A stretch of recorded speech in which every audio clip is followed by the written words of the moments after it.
நீங்கள் பார்த்து கொண்டிருப்பது நியூஸ் 21 செய்திகள். தமிழ்நாடு செய்திகளை உடனுக்குடன் தெரிந்து கொள்ள நியூஸ் 21 செய்திகளை பாருங்கள். கொடைக்கானலில் மீண்டும் தலை தூக்கும் போதை காளான். போதை காளான் மீது தேனை ஊற்றி உட்கொள்வது போன்றும் போதை காளான் பறிப்பது போன்றும் இன்ஸ்டாகிராம் உள்ளிட்ட சமூக வலைதளங்களில் பதிவேற்றம் செய்த வீடியோ வைரல்.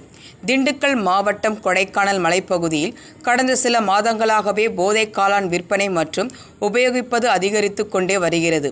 மேலும் போதை காளான் விற்பனையில் ஈடுபடும் நபர்களை காவல்துறையினர் கண்காணித்து கைது செய்து வருகின்றனர்.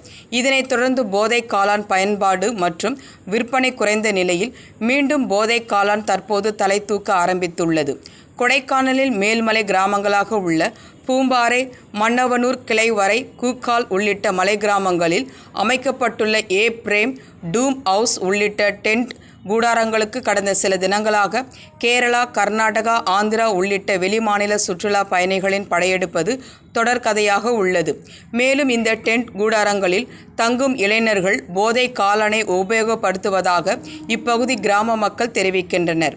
மேலும் கடந்த சில தினங்களுக்கு முன்பு சிலர் மேல்மலை கிராமத்தில் போதை காளான் மீது தேனை ஊற்றி அதை வெளியே காட்டி மற்றவர்களுக்கும் போதை காளான் ஆசையை தூண்டும் விதமாகவும் புல்வெளி பகுதியில் போதை காளானை பறிப்பது போன்றும் வீடியோவினை இன்ஸ்டாகிராம் உள்ளிட்ட சமூக வலைதளங்களில் பதிவேற்றம் செய்து வருகின்றனர்.